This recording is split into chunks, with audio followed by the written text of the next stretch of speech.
മലയാളികൾക്ക് വളരെയധികം സുപരിചിതനാണ് star singer ഷോയിലൂടെ ശ്രദ്ധേയനായ ഗായകൻ ശ്രീനാഥ് ശിവശങ്കരൻ. ഗായകനും സംഗീത സംവിധായകനും ഒക്കെയായ ശ്രീനാഥിനെ മലയാളികൾ പരിചയപ്പെടുന്നത് റിയാലിറ്റി ഷോയിലൂടെയായിരുന്നു. 3 വർഷം മുമ്പാണ് ശ്രീനാഥ് ഏറെക്കാലത്തെ പ്രണയത്തിനൊടുവിൽ സംവിധായകനും തിരക്കഥാകൃത്തുമായ സേതുവിന്റെ മകൾ അശ്വതിയെ വിവാഹം കഴിക്കുന്നത്. ഇപ്പോഴിതാ ഇരുവരും ഒരു കുഞ്ഞിന്റെ മാതാപിതാക്കളായിരിക്കുകയാണെന്ന വിശേഷമാണ് പുറത്തു വന്നിരിക്കുന്നത്. ഇന്നലെ ഡിസംബർ 1-ാം തീയതിയാണ് ശ്രീനാഥിന്റെ ഭാര്യ അശ്വതി ഒരു പെൺകുഞ്ഞിന് ജന്മം നൽകിയത്. ശ്രീനാഥും അശ്വതിയും സോഷ്യൽ മീഡിയയിൽ സജീവമായിരുന്നുവെങ്കിലും ഒരിക്കൽ പോലും തങ്ങളൊരു കുഞ്ഞിനെ കാത്തിരിക്കുകയാണെന്ന വിശേഷം അറിയിച്ചിരുന്നില്ല. അതുകൊണ്ട് തന്നെ അപ്രതീക്ഷിതമായി എത്തിയ സന്തോഷ വാർത്തയ്ക്കു താഴെ ആശംസാ പ്രവാഹവുമാണ് ഇപ്പോൾ ഉണ്ടാകുന്നത്.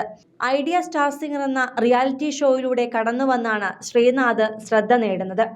ഷോയിലെ വിജയ് ആരാധകൻ ഇന്ന് വളർന്ന് മലയാള സിനിമയിലെ നിറസാന്നിധ്യമായി മാറിയിരിക്കുകയുമാണ്.